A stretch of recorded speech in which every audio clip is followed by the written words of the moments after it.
Here we are. We're live. Welcome back to the Change Physician. I am Melissa Katie, the Challenge Doctor, and I don't know what my co-host, Dr. Kevin Cuccaro, is up to.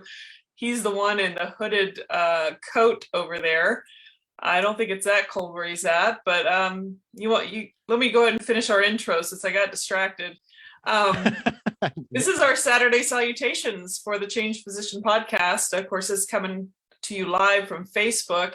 If you're seeing it on the Challenge Doctor, it's because it's being cross-posted from that Facebook page. Feel free to jump over there and like the Facebook page for the Change Physician, or you can find all our podcasts. We've done 130 something, I think, so far, podcasts since last year, and feel free to check out any of those posts. And if you'd like to hear more about what the Change Physician is all about, go to thechangephysiциan.com. You can be part of that community, whether you're a physician or a physician ally.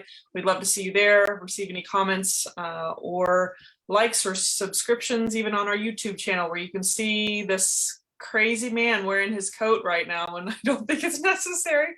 So anyway, how are you doing? And tell us why you're wearing a coat. I am doing well. And well, this all has to do with one of the things about Saturday Salutations. So Saturday Salutations is about saying hi, and then we're supposed to talk about our favorite things. Mm-hmm. So I had an incident this morning that reminded, I had another thing I was going to say is my favorite thing of the week, but then I had an incident this morning that reminded me of a new favorite thing, which is what I'm wearing. So actually our house is a little bit cold because I haven't turned the heat on yet.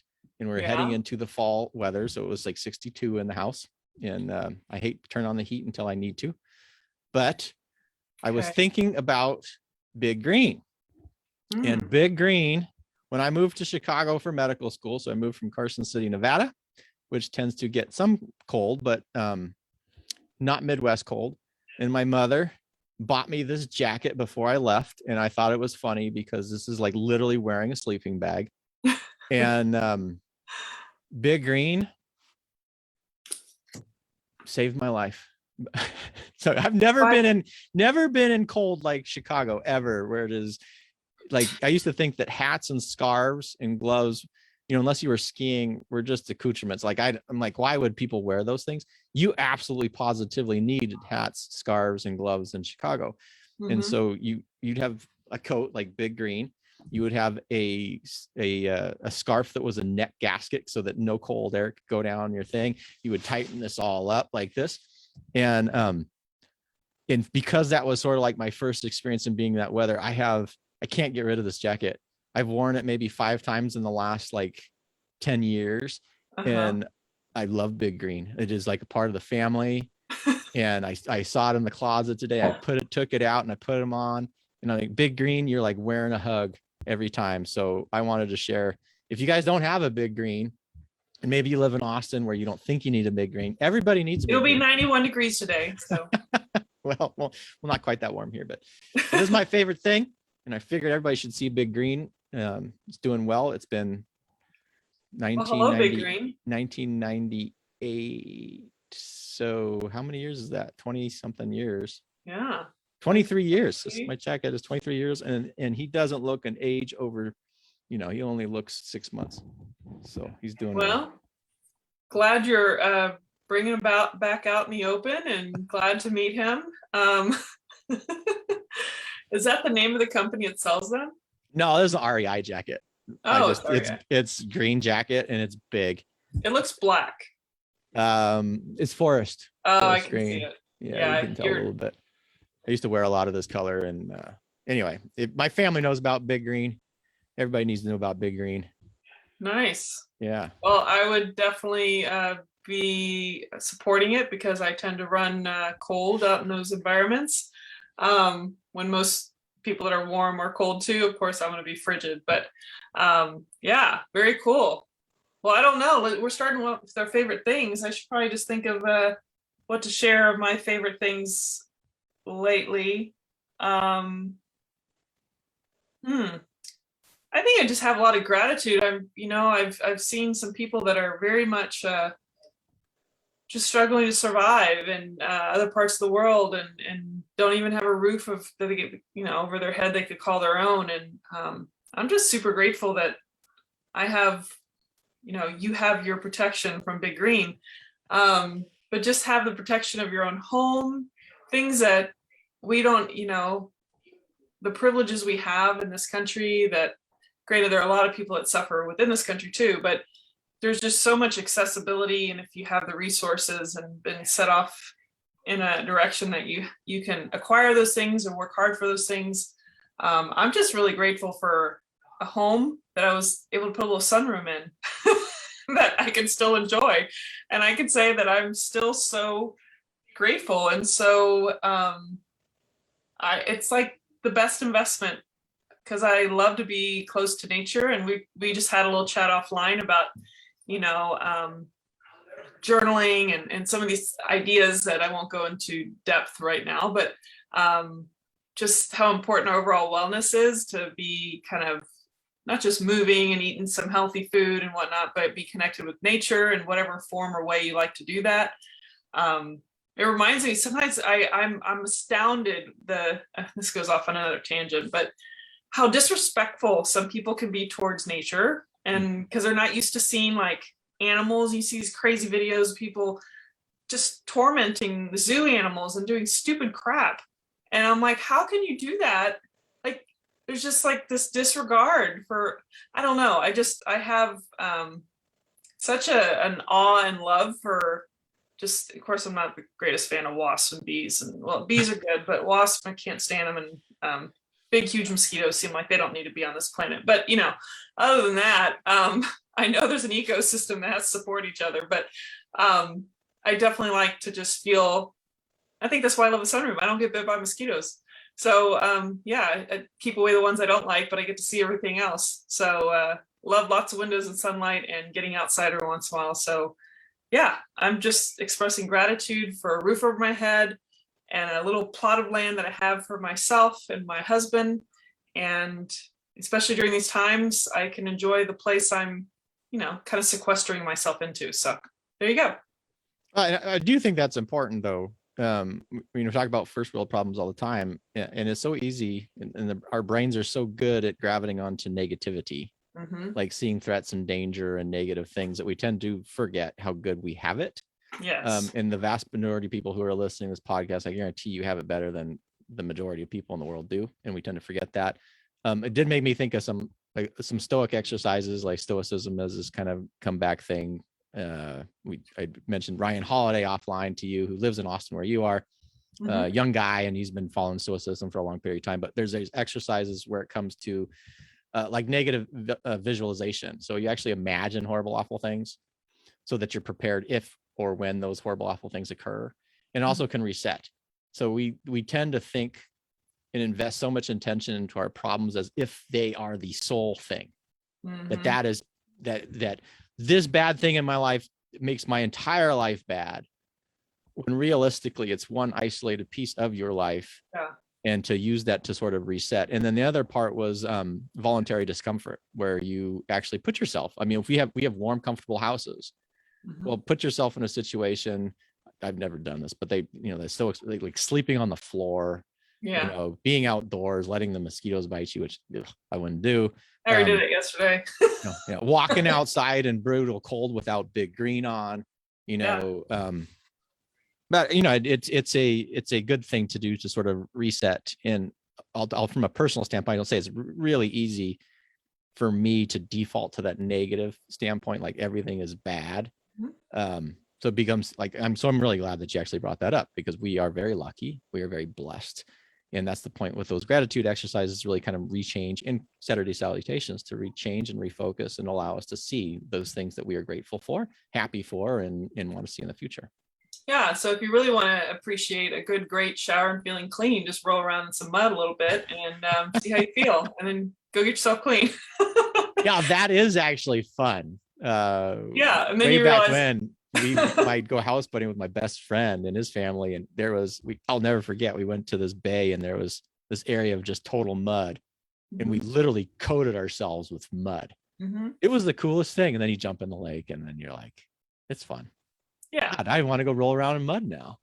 Yeah. Well, you just don't want to let it sit on there forever, and then it kicks on and dries up, it gets cracky kind of looking and But isn't that supposed uncomfortable. to be good for your skin or whatever? Those mud things in the Oh yeah, spa. like a little body mask, I guess it could be, but Yeah. I'm not crazy about it, but yeah, so there you go. Actually, it's funny, I put myself into some of those 100 triple, it sounds kind of crazy and stupid in some ways, but I'll go and do jogging or like a walk jog combo or whatever, even when it's really hot, when most people don't want to, just to kind of like get myself a little more resilient without being stupid. Like, I'm not going to go run the whole time the first time. I'll just kind of do bits and pieces and make myself a little uncomfortable. And I'll do that with the cold too sometimes too. It's just harder to breathe with cold air when your throat's not used to that cold air, breathing heavily. But yeah, I think it's good to do. Were you gonna say It's something? remarkable. It's a remarkable how easily we lose habituation about Yes. so I'm sitting here, I'm actually comfortable in Big Green right now. My hands are a little chilly, but this is again like wearing a warm sleeping bag.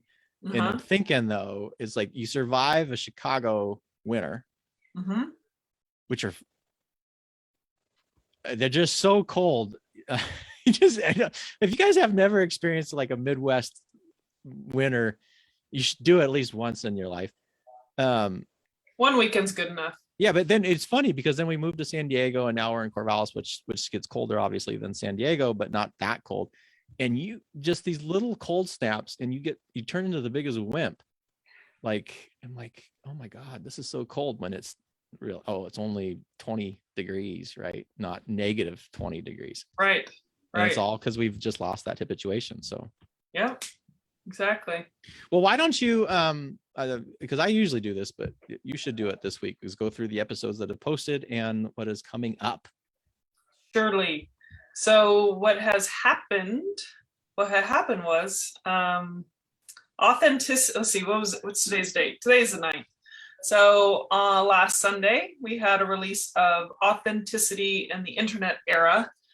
So hashtag, there's all kinds of things we touched on, but many times people think that they look at information online, and just because it's published online, that there's some, that it's reliable information, or they'll call themselves an expert, and people believe them because, you have to go into to see the various tangents we go on this. But whether you are on social media yourself or you are consuming information on the internet, the internets, however you want to say it, you got to really consider the source.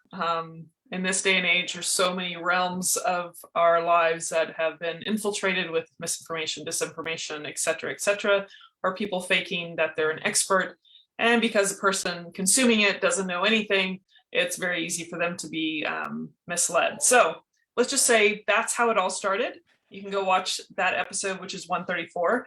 And then our episode this past Thursday that released is What is Your Calling? So that was taken from an email that was sent by Joe Polish, who's a significant marketer, lots of connections kind of guy, who had interviewed Eben Pagan, who is all kinds of things. He's a businessman, marketer. There's all kinds of titles that he has.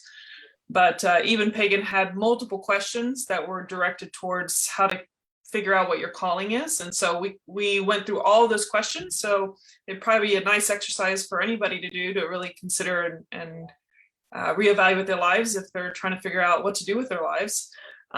We also kind of, assess some of the questions. There's a lot of overlap. So those 7 or 8 questions almost could probably be condensed to 5 or 6, I think you could.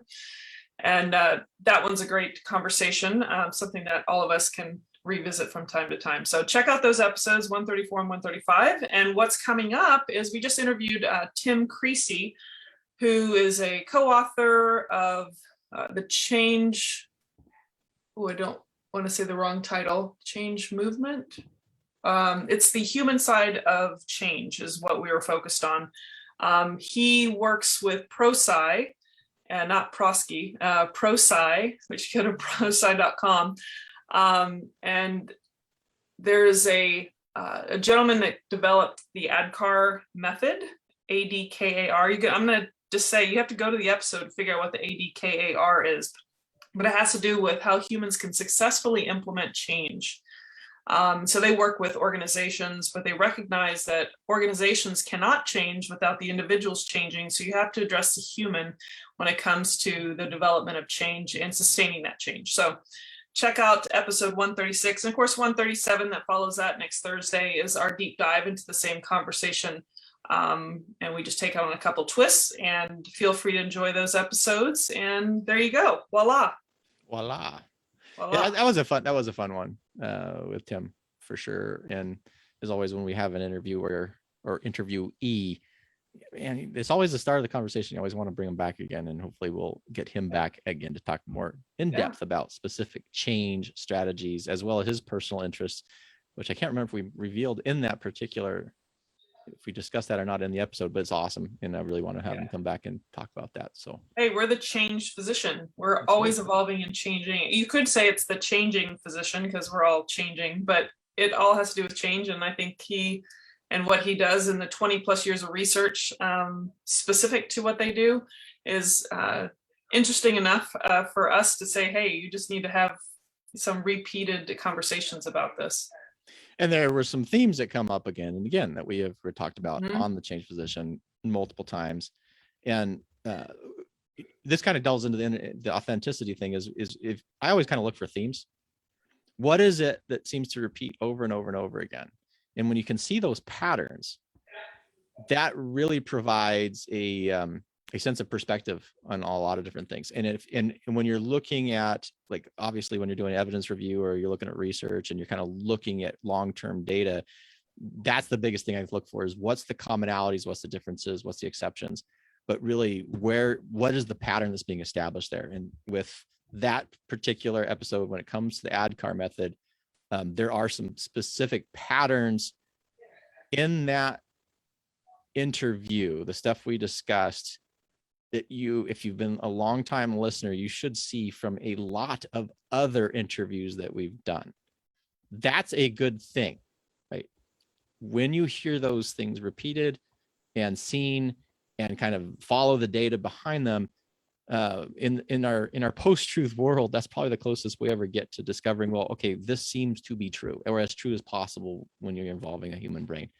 So I obviously really enjoyed that interview, and I think that there's a lot to gain from listening to it.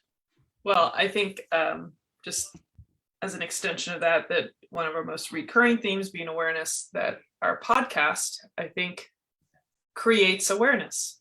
It creates awareness to all the things that we find valuable based on other people's experiences, the research, and our own experiences too. So at least from a subjective, from our side of things, looking at all the information out there, I think at least we bring awareness to things that maybe people who are stuck didn't think about. And so we're helping with the very first step. Absolutely. All right. Well, do you want to take us out? Sure. So thank you all for joining us today on Saturday Salutations, and our special guest, which is Big Green, my coat from my Chicago days. Just love it. Seriously, folks, if you need a Big Green in your life, even if you don't wear them all the time, it's like a security blanket, a wearable security blanket. But that all being said, if you need a security podcast, feel free to subscribe to the Change Physician. If you would like to join us live every week, you can find us on our Facebook channel on Saturdays, usually around noon Pacific, 2 p.m. Central Time. And until next week, stay well. Take care. Bye, y'all.